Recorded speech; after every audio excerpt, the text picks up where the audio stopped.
지난주에 Put Your Hands Up 이라는 제목으로 말씀을 나눴습니다. 모세가 자기와 자기 민족에게 닥친 문제와 전쟁을 바라보면서 하나님께 두 손을 들었을 때 그 전쟁에서 이기고 그 두 손을 내리면 전쟁에서 지게 되는 그 이야기였죠. 여러분, 한 주 동안 어떠셨습니까? 여러분들 두 손을 들 만한 아무 일이 없었다라면, 그런 삶의 전쟁이 없었다라면 하나님께서 여러분들을 평안하게 해주신 큰 은혜로 여러분들께서 그 시간들을 잘 누리셨을 것입니다. 그러나 아마 대부분은 새로운 문제 혹은 여전한 문제로 이런저런 삶의 어려움들을 경험하셨을 걸로 압니다. 그런데 그때마다 말씀을 기억하면서 하나님께 두 손을 드는 심정으로 내 무거운 문제를 주님께 맡기셨다면 잘하셨습니다.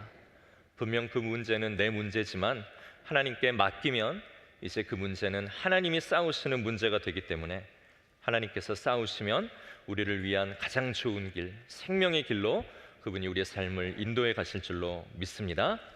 나를 위해 싸우시는 하나님, 세상에 그런 게 어딨냐라고 믿지 않으신다면 죽을 때까지 하나님의 그 뜻이, 그 보호가 무엇인지를 경험하지 못할 겁니다. 그러나 나를 위해 싸우는 하나님, 내가 믿는다 하고 내 삶의 문제를 주님께 맡기면 하나님께서는 믿는 자들에게 새로운 믿음의 지평을 열어주시고 하나님의 보호, 하나님의 도와주심, 그것이 무엇인가를 그에게 철저히 보여주시고 알게 해주실 것입니다. 그렇기 때문에 말씀을 신뢰하시고 하나님을 믿는 믿음으로 살기로 매일 예배 때마다 우리가 결단하면서 나아갈 때 하나님께서 그를 의지하는 자에게 필요한 구원과 은혜를 주실 줄로 믿습니다. 자, 오늘은 출애굽기 18장 말씀입니다. 광야에 있는 모세에게 장인어른이 찾아오는 그 이야기죠.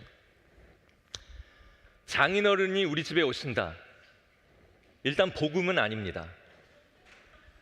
장인어른이 오시면 모든 사위들은 긴장하게 되어 있습니다. 두렵고 떨리고 그렇죠. 왜 그럴까 생각을 해보니 항상 맞는 말씀을 하시기 때문에 그런 것 같습니다. 좋은 두려움이죠. 이렇게 잘 마무리해야 됩니다. 제 생명은 소중하니까요. 저희 장인어른도 작년 겨울에 오셨다 이제 가셨는데요. 오늘 이 모세의 장인의 이름을 보니 이드로입니다. 성경 다른 곳에는 이 이름이 르우엘, 호밥이라고도 나옵니다. 우리도 예전에 보면은 특히 여성분들이 시집을 오면 김씨네 시집을 오고 부산 사람이다 이러면 어떻습니까? 본인 이름이 따로 있지만 부산댁, 김씨네, 아니면 애들 이름으로도 그 사람을 부르기도 하죠. 이렇게 다양하게 불렸습니다. 마찬가지로 이 당시에도 자기 이름이 있지만 가족의 이름으로 불리기도 하고 부족의 이름으로 불리기도 하고 별명으로 불렸기 때문에 그 이름이 성경 안에서 다양하게 나오는 것입니다. 오늘 모세의 장인이 이제 모세에게 올 때 모세의 아내, 그러니까 자기 딸이죠, 십보라와 그리고 모세의 두 아들 게르솜과 엘리에셀을 데리고 오늘 모세가 있는 이 광야로 오게 됩니다. 왜 모세가 이 아내와 아이들과 떨어져 살게 되었는지 성경에는 이유가 나오지 않습니다. 그런데 이게 무슨 이유인가 하고 막 이걸 드립다 파고 막 상상의 나래를 펴게 되면 이제 여기서 여러 가지 이단들이 막 나오게 되겠죠. 성경이 멈추는 곳, 설명하지 않는 곳에서는 우리도 거기서 멈추는 것을 할 줄 알아야 합니다. 그래서 모세와 장인이 이제 만나게 돼서 하나님께서 그간 이스라엘 민족들을 어떻게 보살폈는지, 어떻게 인도하셨는지를 오늘 이 모세는 장인에게 들려줍니다. 그러자 이 장인 이드로는 모세의 모든 이야기를 듣고 하나님 앞에 감동하며 그 하나님을 찬송하게 되는데요, 그게 11절의 말씀에 나옵니다. 11절 말씀 제가 읽겠습니다. 이제 내가 알았도다. 여호와는 모든 신보다 크심으로 이스라엘에게 교만하게 행하는 그들을 이기셨도다 라고 하면서 모세로부터 전해 들은 모든 내용을 감동하며 이 이드로가 모세가 들려준 이야기를 듣고 하나님을 찬송하고 하나님께 예배하고 오늘 그곳에 있던 이스라엘의 모든 다른 리더들과 함께 즐겁게 식사의 시간들을 가졌다 하는 것이 오늘 본문에 보면 이제 18장에 나와 있습니다. 자, 그리고 이제 다음 날이 됐습니다. 자, 다음 날이 돼서 이제 모세 장인이 이제 일어나 보니까 모세가 아침부터 어디를 나가는 겁니다. 이 아침에 어딜 가서 뭘 하나 모세를 따라가 보니까 어떻습니까? 모세가 백성들 속에 파묻혀 가지고 사람들이 들고 온 수많은 고소와 고발의 내용들을 듣고 그것을 일일이 시시비비를 가려주고 있는 것을 보게 됩니다. 그래서 하루 온종일 이 일에 매여서 애를 쓰고 있는 이 모세를 보게 되죠. 그것을 본 장인 이드로가 오늘 모세에게 말합니다. 그 내용이 오늘 출애굽기 18장 14절의 말씀에 나오는데요. 좀 쉽게 번역된 우리 새번역 성경으로 우리 함께 제가 보도록 하겠습니다. 제가 읽겠습니다. 자네는 백성의 일을 어찌하여 이렇게 처리하는가? 어찌하여 아침부터 저녁까지 백성을 모두 자네 곁에 세워두고 자네 혼자만 앉아서 일을 처리하는가? 이렇게 얘기합니다. 왜 일 처리를 이렇게 하는가? 아주 예리하시죠? 당시 이스라엘에는 이 남자만 60만 명이 넘을 정도로 거기다 아내까지 애들까지 그리고 노약자들까지 합하면 엄청난 숫자였겠죠. 60만이 넘는 이 사람들이 광야를 이동하고 있는 중이었습니다. 좋은 상황 가운데 있다라면 시시비비를 가리거나 사람들 가운데 불평이나 원망, 싸움의 일들이 좀 덜할 수도 있겠지만 지금 엄청나게 힘든 이 광야를 걸어가고 있는 60만 명이 넘는 사람들 가운데 얼마나 많은 싸움과 시비가 일어났겠습니까? 누가 옳은지, 누구 잘못인지, 그럼 이제 어떻게 해야 되는지 모든 것들을 가지고 모세를 찾아오는 것입니다. 그러니까 이 모세는 이 일을 해결해 주기 위해서 출근도 없고 퇴근도 없고 쉴 틈이 없는 것이죠. 그래서 이를 본 장인 이드로가 오늘 본문에 읽은 말씀처럼 이야기하는 것입니다. 우리 17절과 18절의 말씀 우리 함께 한 목소리로 읽겠습니다. 시작. 모세의 장인이 그에게 이르되 네가 하는 것이 옳지 못하도다. 너와 또 너와 함께한 이 백성이 필경 기력이 쇠하리니 이 일이 네게 너무 중함이라 네가 혼자 할 수 없으리라. 아멘. 결국 너도 지치고 너를 기다리느라 사람들도 다 지친다라는 겁니다. 그리고 이 이드로는 그 다음 절에 보면 한 가지 지혜로운 처방을 들려줍니다. 자, 잘 들어봐라. 먼저 사람들이 가져오는 모든 문제와 소송을 다 하나님께 내놔라. 다 그 문제를 하나님께 맡기고 기도해라. 이전에는 그들이 어떤 문제와 어려운 일들이 생기면 애굽에 있을 때는 누구에게로 가지고 갔습니까? 애굽 왕 바로에게로, 애굽이 섬기는 우상에게로 가지고 가서 그 모든 문제들을 해결하는 것이 이전 출애굽 전의 그들의 삶의 모습이었습니다. 그러나 이제 삶의 모든 문제가 출애굽한 하나님의 백성이 된 이후에는 모든 것이 하나님의 뜻, 하나님의 방식으로 해결돼야 한다는 것을 이들이 배울 수 있고 그들의 인식의 전환이 일어날 수 있으려면 이제 그 모든 문제를 가지고 먼저는 하나님께 기도하는 이 모세의 모습이 필요했던 것이죠. 어제 제가 침례 교육을 하면서 침례를 받는 분에게 이렇게 침례를 설명했습니다. 침례와 세례라는 것은 이제 우리의 과거의 생활 방식이 완전히 죽고 이제 십자가의 예수님이 부활하신 것처럼 침례와 세례를 받은 그날 우리는 주님 안에서 새롭게 되는 존재로 더 이상 과거의 생활 방식, 과거의 법이 아니라 하나님의 방식, 하나님의 뜻, 하나님의 말씀으로 새롭게 살아가게 되는 새 날이 열리는 그런 인식의 전환이 필요한 사람들이 되었다라고 세례와 침례의 의미를 이야기해 주었는데요. 오늘도 그런 것입니다. 사람들이 이제는 모든 문제를 가지고 하나님께 맡기고 기도하면서 하나님의 뜻대로 어떻게 살아야 할지, 무엇을 해야 할지를 가르쳐 주면서 우리가 이제는 하나님의 뜻으로, 하나님의 방법으로 사는 그러한 사람들이 되었구나 하는 것을 오늘 이 백성들에게 가르쳐 줄 수 있는 기회가 되는 것입니다. 그렇게 해서 이 사람들이 하나님의 뜻, 하나님의 방법에 대해서 모세를 통해서 계속 배우게 되면 어떻게 될까요? 이제는 다음번에는 문제가 생길 때에 스스로 어떻게 하는 것이 하나님의 뜻인지, 어떤 것을 하나님이 기뻐하시는 것인가를 모세에게 굳이 묻지 않아도 스스로 그것들을 판단하고 또 처리할 수 있는 능력을 갖게 되는 것입니다. 그럼 모세에게로 가지고 오는 소송도 줄어들게 되겠죠. 오늘 우리가 말씀을 읽고 큐티를 나누고 여러 가지 성경 공부를 하는 궁극적인 목적도 이런 것입니다. 우리가 어떤 문제, 인생의 어려움들이 생기면 또 목사님에게, 장로님에게, 오이코스 목자들에게, 또 기도하는 분들에게 기도해 달라고 요청하는 것은 좋은 일입니다. 필요한 일입니다. 그러나 모든 것이 궁극적으로는 내가 하나님의 말씀을 알고 배워서 나에게 문제와 어려움이 생기면 어떻게 해결해야 하고 어떠한 길을 선택해야 할지를 알 수 있도록 하나님과의 관계 안에서 자기의 삶의 문제들을 스스로 해결할 수 있도록 하는 것이 우리가 성경을 읽는 목적이고 말씀을 배우는 것의 목적입니다. 그래서 이스라엘 백성들이 가지고 있는 모든 문제를 먼저 하나님께 맡기며 하나님의 뜻이 무엇인가를 그곳에 온 백성들에게 잘 가르쳐 주라라고 오늘 이 이드로는 모세에게 권면을 합니다. 그리고 이드로는 모세에게 한 가지 더 중요한 조언을 하죠. 그것이 21절과 22절의 말씀입니다. 우리 함께 21절, 22절을 읽겠습니다. 시작. 너는 또 온 백성 가운데서 능력 있는 사람들, 곧 하나님을 두려워하며 진실하며 불의한 이익을 미워하는 자들을 살펴서 백성 위에 세워 천부장과 백부장과 50부장과 10부장을 삼아 그들이 때를 따라 백성을 재판하게 하라. 큰 일은 모두 네게 가져갈 것이요 작은 일은 모두 그들이 스스로 재판할 것이니 그리하면 그들이 너와 함께 담당할 것인즉 이 일이 내게 쉬우리라. 아멘. 너 말고 이 일들을 감당할 수 있는 사람들을 돌볼 수 있는 다른 사람들을 찾아서 세우라는 것입니다. 천부장, 백부장, 50부장, 10부장이 나왔는데요. 말 그대로 천부장은 1000명을 관리하는 사람입니다.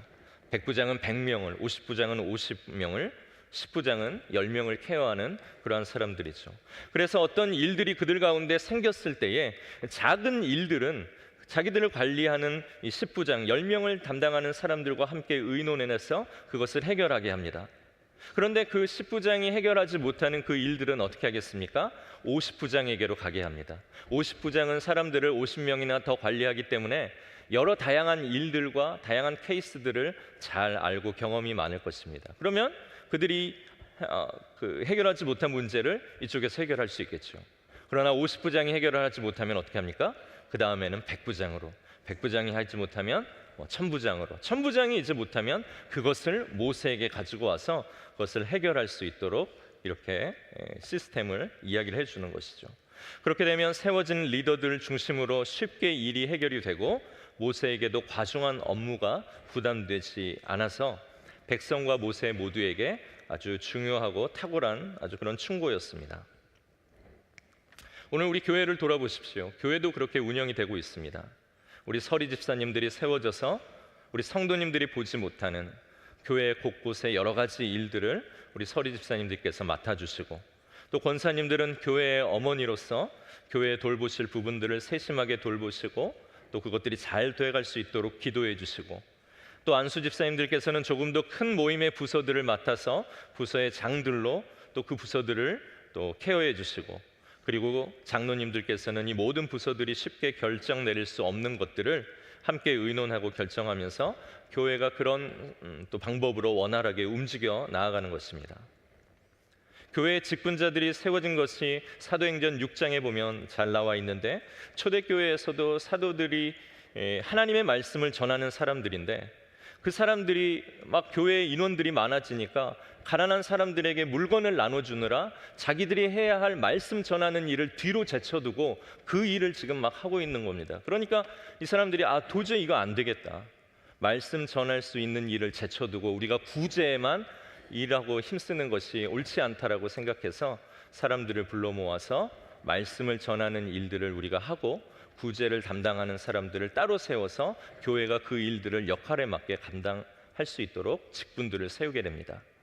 말씀이 중요하고 구제가 덜 중요해서가 아니라 맡은 직분들을 가지고 거기에 맞게끔 서로 일할 수 있도록, 그래서 교회가 맡겨진 일들을 잘 감당할 수 있도록 그렇게 해야 한다라고 그렇게 이야기하며 직분들이 생겨난 것입니다. 그런데 교회가 직분자가 없을 때, 모세에게 이런 100부장과 10부장, 500부장, 1000부장이 없었을 때, 함께할 사람들이 세워지지 않을 때, 이런 역할들이 분담되지 않으면 어떻게 될까요? 교회의 업무가 한 사람에게나 아니면 한 그룹에게나 과도하게 몰리게 되면서 그 사람들이 번아웃되게 되고 결국 그 일들에서 손을 놓게 되고 또 교회를 떠나는 일들까지 생기게 됩니다. 그래서 어떤 조직, 모세가 그 사람들을 세워서 일들을 각각 잘 분담시키고 함께 그 일을 해나가며 60만 명이 넘는 사람들이 안전하게 그 광야를 지나갔던 것처럼 우리가 교회가 또한 함께 문제없이 성장하기 위해서는 계속해서 교회에 필요한 사람들을 세워나가야 합니다. 그래서 이제 우리 교회도 앞으로 장로와 권사의 직분들 선출을 앞두고 올해 우리가 기도하며 준비하고 있습니다. 그러나 누가 어떤 일들의 자리들이 필요하다라고 해서 아무나 그 직분을 가지고 세울 수는 없는 것이겠죠. 그럼 누가 하나님의 일들을 감당할 수 있는 자격이 되는가? 오늘 우리가 눈여겨볼 부분이 바로 21절에 있는 이 부분입니다. 21절 말씀 제가 읽겠습니다. 너는 또 온 백성 가운데서 능력 있는 사람들, 곧 하나님을 두려워하며 진실하며 불의한 이익을 미워하는 자들을 살펴서 백성 위에 세우라 라고 이야기합니다. 너는 온 백성들 중에 능력 있는 사람들을 세우라. 자, 오늘 말씀의 제목, 내가 능력자가 될 상인가 입니다. 벌써 한 10년 정도가 흘렀는데요, 한국에서 흥행했던 영화 중에 이 관상이라는 영화가 있었습니다. 그 영화에 보면 이제 저랑 거의 구분이 안 될 정도로 비슷하게 생긴 이정재라는 배우가 나오는데요. 동감하는 웃음 아주 좋습니다. 그 이정재가 이제 수양대군의 역할을 하면서 했던 아주 유명한 대사가 있습니다. 어찌 내가 왕이 될 상인가 하는 그 대사였죠. 오늘 말씀에 보면 능력자들을 세우라고 했는데 오늘 이 영화의 대사를 패러디를 좀 해봤습니다. 어찌 내 능력자가 될 상인가. 여러분, 세상도 교회도 오늘 같은 방식으로 모임과 조직을 이끕니다. 그런데 중요한 차이가 있다면 능력자와 리더에 대한 정의가 서로 다르다라는 것입니다. 교회는, 하나님의 말씀은 능력자의 정의를 무엇이라고 내립니까? 21절에 보면 나오죠. 너는 온 백성 가운데 능력자들, 능력 있는 사람들을 세우는데 그 능력 있는 사람들은 곧 하나님을 두려워하며 진실하며 불의한 이익을 미워하는 자를 살펴서 세우라라고 이야기합니다. 하나님의 교회, 또 교회가 아니더라도 하나님이 사용하시는 리더들은 능력자들인데 그 능력자의 조건은 하나님을 두려워하고 진실하고 불의한 이익을 미워하는 자들이라는 것입니다. 이 사람들로 교회가 평안을 누리게 되고 이 사람들로 세상이 하나님의 나라가 되어가는 것입니다. 오늘 성경은 이드로의 입을 통해서 하나님의 공동체의 능력자가 될 조건을 세 가지로 말해주고 있죠. 하나님을 두려워하는 자. 자, 여기서 두려워하다라는 히브리어 야레라는 이 단어는 창세기 22장 12절에서도 쓰입니다. 이 두려움이 무엇인가를 이해하는 아주 좋은 예인데요, 하나님께서는 아브라함에게 하나밖에 없는 아들 이삭을 죽여서 그것을 하나님께 번제로 드리라고 명령합니다. 이것은 아브라함의 시험, 믿음을 테스트하기 위한 그러한 하나님의 명령이셨죠. 아브라함이 정말로 아들을 사랑하지 않기 때문에 그 아들을 죽이기로 했는지, 아니면 죽이기로 한 그 하나님의 명령에 순종할 때에 하나님이 그에게 새로운 길을 여셔서 또 다른 길로 하나님께서 아브라함을 구원하실지, 그에게는 아무것도 알 수 없는 두렵고 무서운 상황이었지만 오늘 그가 하나님의 명령에 순종하게 됩니다. 그래서 동물처럼 자기의 아들을 죽여서 번제로 드리기 위해서 그 칼을 높이 들고 아들을 찌르려는 그 순간 하나님의 음성이, 천사의 음성이 하늘에서부터 들려오죠. 그 아이에게 손을 대지 말라.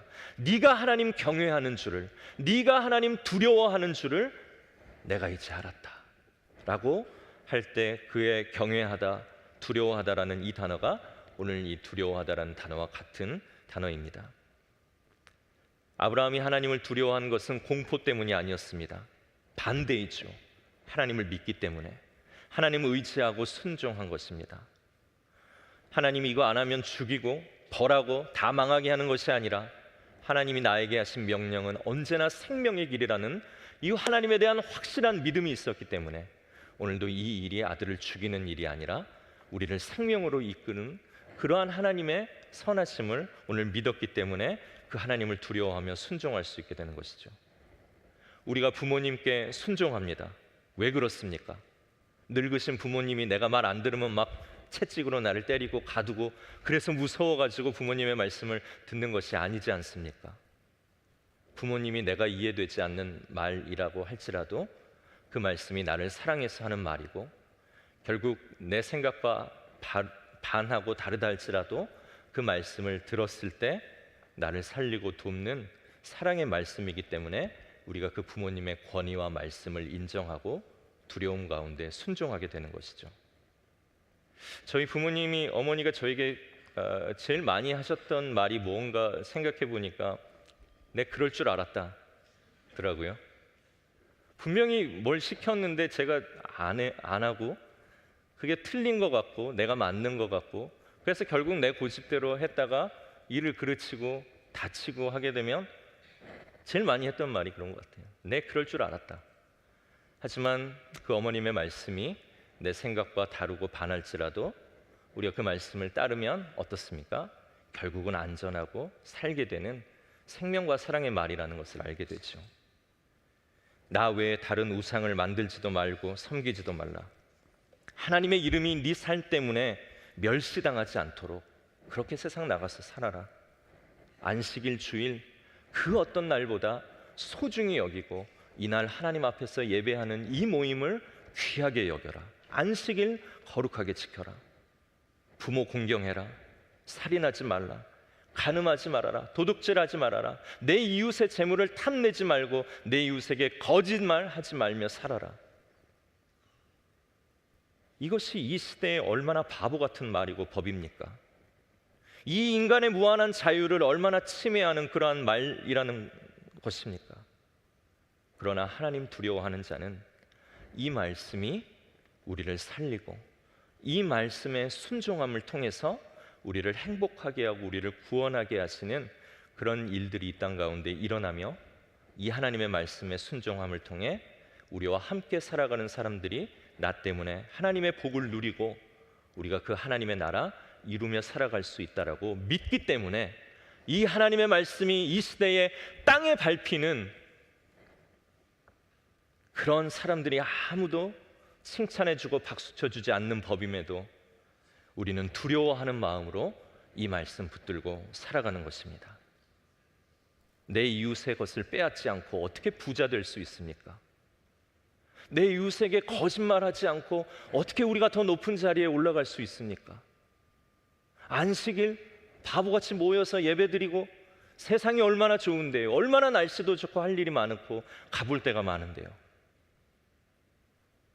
그렇지만 우리는 오늘 이 말씀 가운데 주신 생명의 하나님의 약속들이 결국 우리의 생각과 우리의 자유에 반한다 할지라도 이 말씀이 우리를 살리는 말씀이라고 믿고 이 말씀이 두려워서 순종할 때에 결국 하나님의 일을 보고 하나님의 약속을 우리가 얻게 되는 것이죠. 그래서 하나님이 세우신 리더는 어떤 지혜의 탁월함, 어떤 책을 많이 알고 있는 사람이 아니라 오늘 이 하나님의 말씀을 두려워할 줄 알고 이 말씀이 다른 모든 가치보다 우선된다라고 믿고 그것을 살아가는 사람들, 그가 하나님의 공동체를 맡을 자격이 있고 세상을 하나님의 나라로 이루어갈 수 있는 사람들이 된다 이야기하는 것입니다. 오늘 이런 하나님의 말씀, 그분을 두려워할 수 있는 우리 모든 우리 성도님들, 능력자들 되시기를 원합니다. 그리고 두 번째는 하나님의 능력자로 세울 자는 진실한 자여야 된다고 이야기합니다. 진실한 자가 뭡니까? 막 거짓말하면 얼굴 빨개지고 거짓말 잘 못해가지고 막 손발이 벌벌 떨리고 하는 사람이 진실한 사람입니까? 그렇게 순수한 사람이 진실한 사람입니까? 물론 맞을 수도 있죠. 그러나 오늘 말씀에 이야기하는 진실한 자는 하나님 말씀에 대해 진실한 자를 이야기하는 것입니다. 하나님의 말씀을 순전하게 믿고 그 말씀이 내 삶에서 어겨지고 있는 것, 그것을 볼 때에 괴로워할 줄 아는 사람들이 진실한 자들이죠.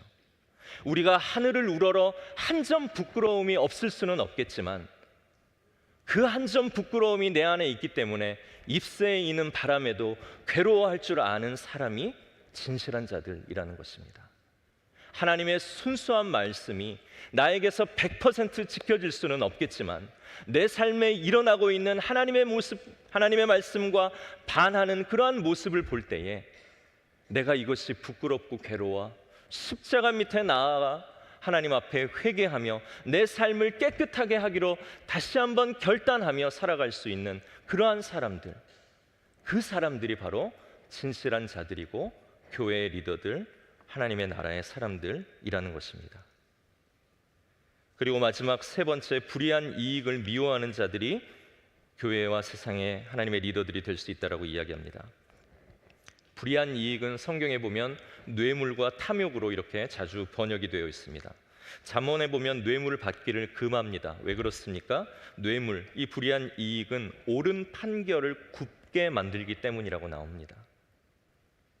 하나님의 말씀이라는 그 법에 따라 우리가 살아가야 되는데 우리가 자꾸 불의한 이익을 탐하고 그것을 받게 되면 그냥 세상의 법을 굽게 만드는 것이 아니라 궁극적으로는 하나님께서 우리에게 살라고 명하신, 지키라고 명하신, 이루라고 명하신 그 하나님의 나라가 우리에게 관심이 없어지고 자꾸 하나님의 말씀을 굽게 만들며 어긋난 일들을 하게 된다는 것이죠.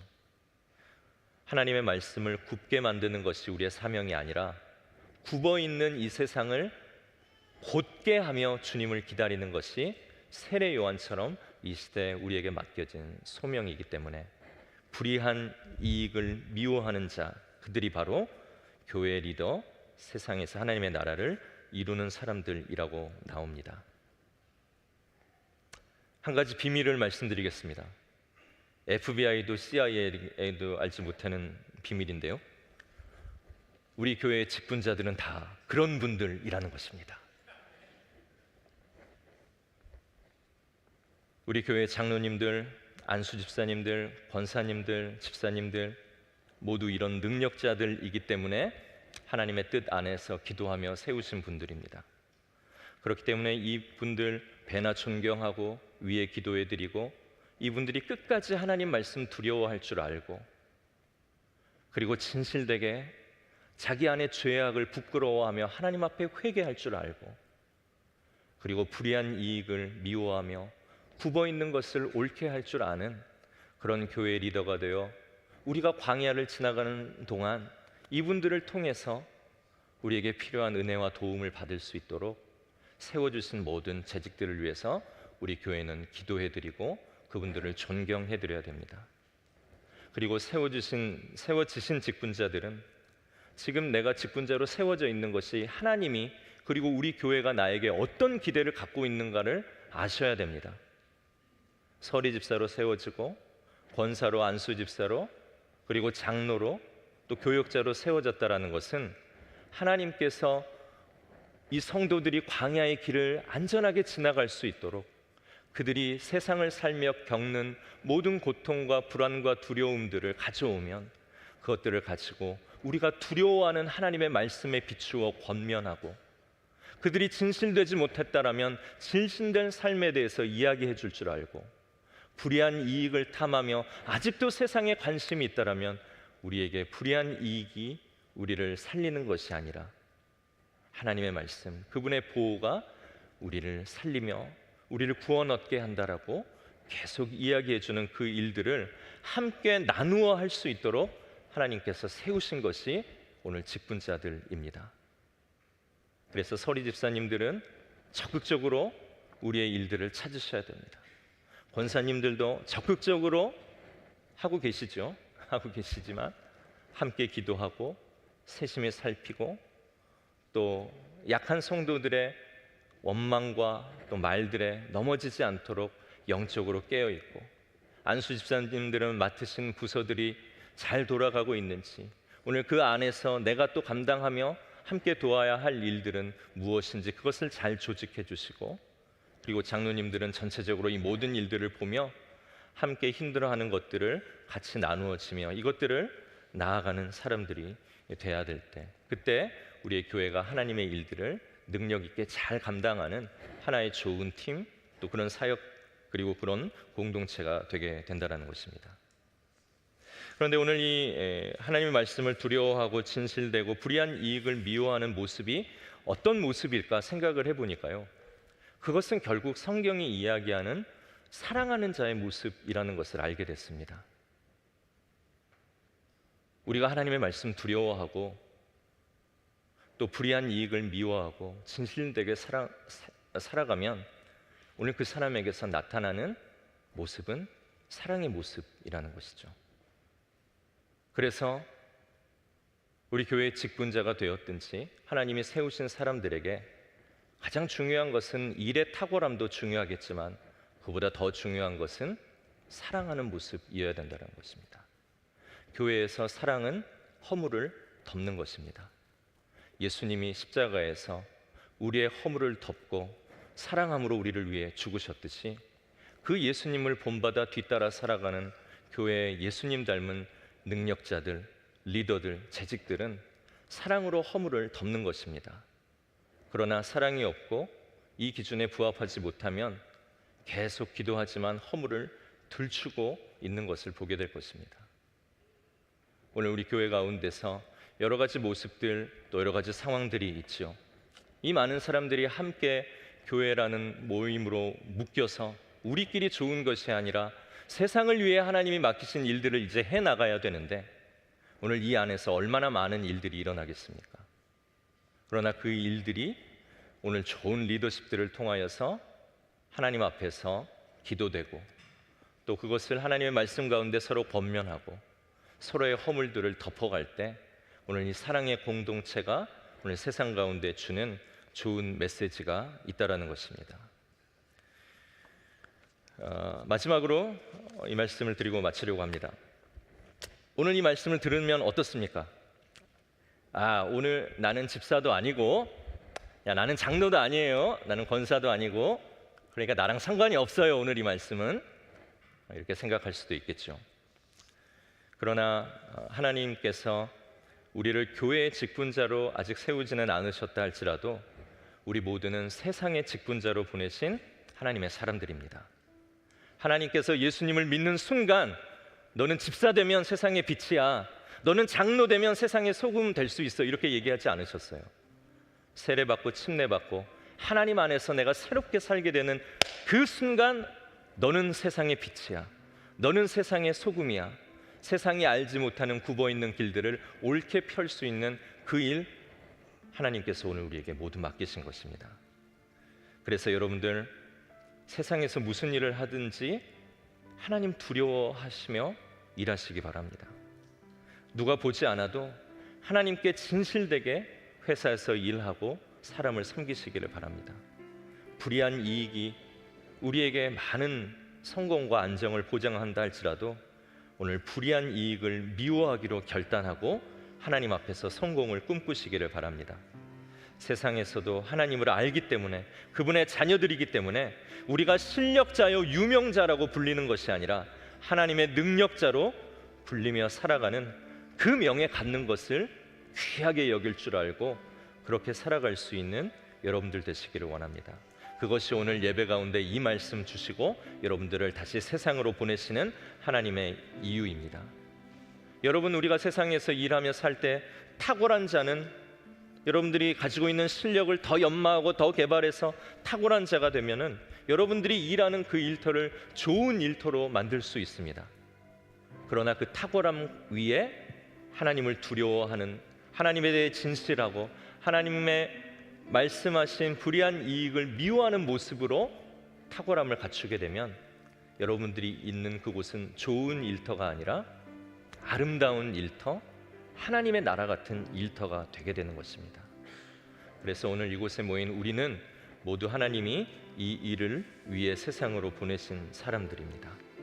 그러니 이러한 능력자들이 되셔서 오늘 교회에서 맡겨진 직분들을 감당하시고 또 세상에서 맡겨진 일들을 잘 하나님의 방법으로 감당하실 수 있기를 원합니다. 오늘 옆에 있는 분을 보시고 이렇게 말씀해 보십시오. 어찌 내가 능력자가 될 상인가? 능력자가 될 상인가? 네, 어찌 내 능력자가 될 상인가? 하나님의 말씀 읽고 듣고 묵상하고 예배 가운데 그분을 배우면 하나님의 능력자로 우리의 삶이 빚어지게 될 것입니다. 한번 사는 인생, 이 땅에서 이름을 남기는 것도 중요하지만 하나님 앞에 이름을 남기고 하나님의 이름을 드러내는 하나님의 나라를 만들어가는 주님의 능력자로 살아갈 수 있는 그런 저희들 되어서 이번 한 주 여러분들이 가는 곳마다 그 자리가 복되고 아름다운 곳 되기를 소망합니다. 자, 우리 자리에서 함께 우리 가능하신